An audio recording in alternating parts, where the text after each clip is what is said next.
Hey YouTube, Epidemic 2020 here again. I'm going to be making another video response to Smartmouth Pundits on free will. His video response to me was 2 videos long, and I'm going to try and address all his points in one video, so I'm going to have to hurry.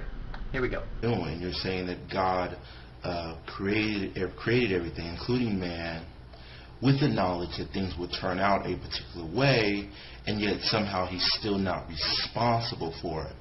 I just don't see how that's possible. Alright, God made sin possible, but we made it actual. And God created beings with the ability to make their own choices, so those beings are responsible for their own actions.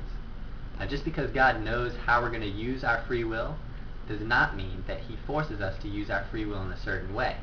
Because we make our own choices, we are responsible for our own actions.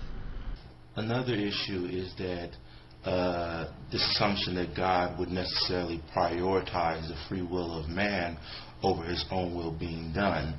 Now basically you're saying that you don't think God would be self-sacrificing.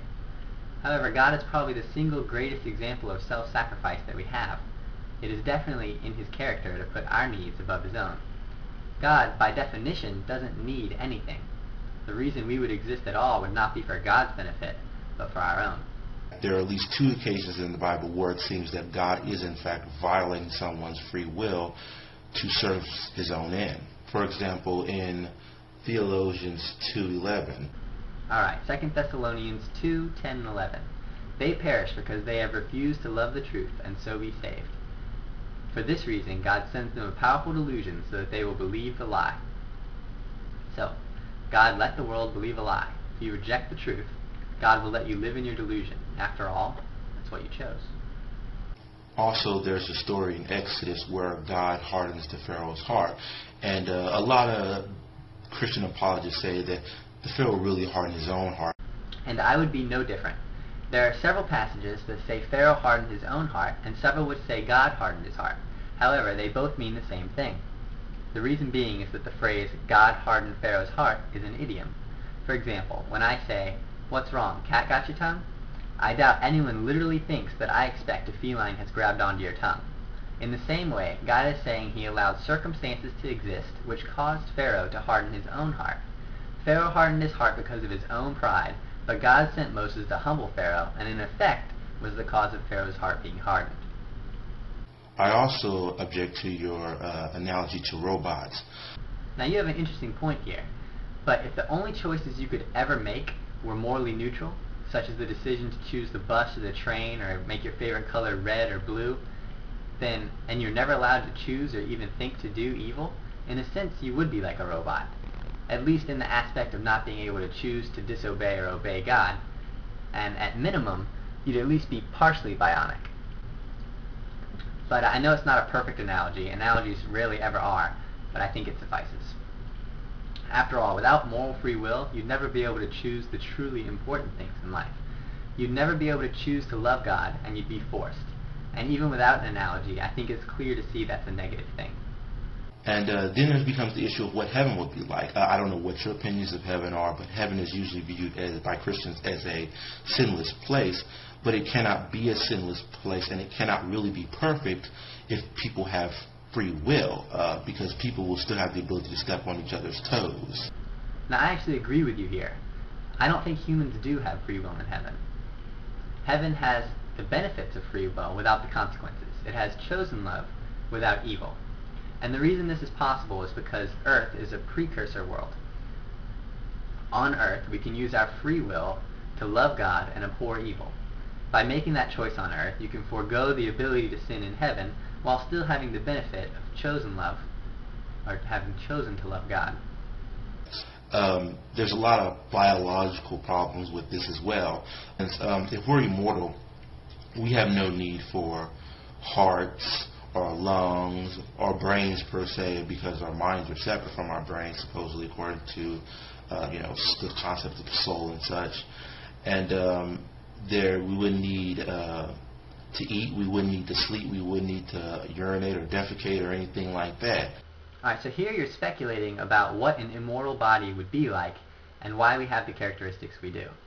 Now to me this is much like asking, how many teeth does an alien have? I have no idea because I've never seen one. In the same way, I have no idea about what it takes to be immortal. Just keep in mind that at this point, you're speculating about something you have no way of knowing anything about. But that's not the definition of free will. That's your definition of free will.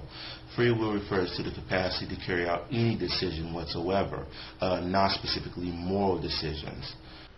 Alright, that's why I defined the term before I used it. When Christians say free will, we are referencing moral free will. And God is only obligated not to tamper with our ability to choose to obey or disobey Him. Again, the only reason free will exists is so that we can have chosen love rather than forced love. In other words, He's only obligated not to violate our moral free will. But He has to be able to stand sin in some capacity in order for us to be in His presence, because we will still have free will.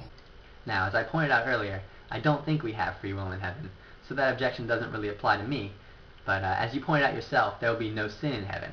And if free will is the capacity to obey or disobey God, and there's no sin, then it would make sense there would also be no free will. But you don't need the ability to have free will anymore because you've already made your choice on earth. In other words, you've created this contradiction because we cannot be in God's presence and have free will at the same time. Alright, this is a misconception because God dislikes sin, not free will. And free will allows for the possibility of sin, but it does not require that one must choose evil. Angels do have free will in heaven, and there's nothing wrong with angels having free will in heaven. But if they decide to choose sin over God, and as you pointed out, God cannot stand sin, then the angels would have to be separated from Him. You would consider this world to be perfect? I could give a few suggestions that God could have implemented in His design that would have made the world a better place without necessarily violating human free will. Alright, let me stop you here a minute because you have another misconception, and this is going to make your next argument a straw man. Now, I do not consider this world to be perfect. It was only perfect during the time when people were using their free will to obey God. Upon the entrance of sin, it became a fallen and imperfect world. Disease, natural disasters, and things like that exist because the world is no longer perfect. For instance, you could have gotten rid of disease and natural disasters, for example. I'll cover natural disasters in my video on the evidential problem of evil, so stay tuned for that. For instance, looking at the Bureau of Justice statistics regarding homicide rates in the United States during the year of 2005, women accounted for only 12% of homicides, while men accounted for the other 88%. Why are men's empathy levels lower than that of women? Unless there is a biological explanation for this. There is no divine explanation for this, however. Alright, as the YouTuber, the atheist guy, pointed out to me, the issue seems a bit more complicated than blaming everything on empathy levels. Other biological issues like men being stronger, their role in society, and even cultural influences can greatly influence your statistics. But regardless of your born empathy level, you're still responsible for your own choices. Perhaps it's more virtuous for an impatient person to show patience, and the divine explanation for this is that we now live in a fallen, sinful world. In this now fallen world, it's biologically advantageous for men to have less empathy. That doesn't mean that you are no longer responsible for your actions. There's a difference between contemplating killing someone and actually killing someone, for instance. I agree. There is nothing wrong with contemplating or thinking about killing someone. What is wrong is when you want someone dead. That may sound similar, but there is an important difference there. I think America's legal system has actually summed this one up nicely. We have, for any illegal act, we break it down into two acts. Actus reus and mens rea. And this translates to evil act and evil intent. For example, if your intent for killing someone is for self-defense, then it may not be wrong. But if your intent for killing someone is malice, then you may go to jail. Death was around for quite some time before people had the means, had the knowledge to save themselves from, hell. So this doesn't quite follow. Now, I'm actually really glad you asked this because I think many Christians don't even know what happened to people before Jesus died for their sins. But people who were following God before the time of Jesus were taken to a place called Abraham's bosom when they died. And this is basically like a limbo between heaven and hell. And it wasn't until Jesus' death on the cross that he would then intercede for their sins, and they would be taken to heaven. Furthermore, this whole idea of God giving eternal torment to those who violate his laws or whatnot. Now here you start talking about hell. And I'm not sure if hell is literally talking about a place where a negative stimulus is applied, or if it's just metaphorically referencing the displeasure of being separated from God. But what I do know is that God is willing to pay the debt for your sins if you choose to let him. He's perfectly good and cannot spend eternity with a sinful person. If we did not choose to follow God, then we would spend eternity separated from him. And either way you look at it, that is torment. But remember, God loves you, and so do I.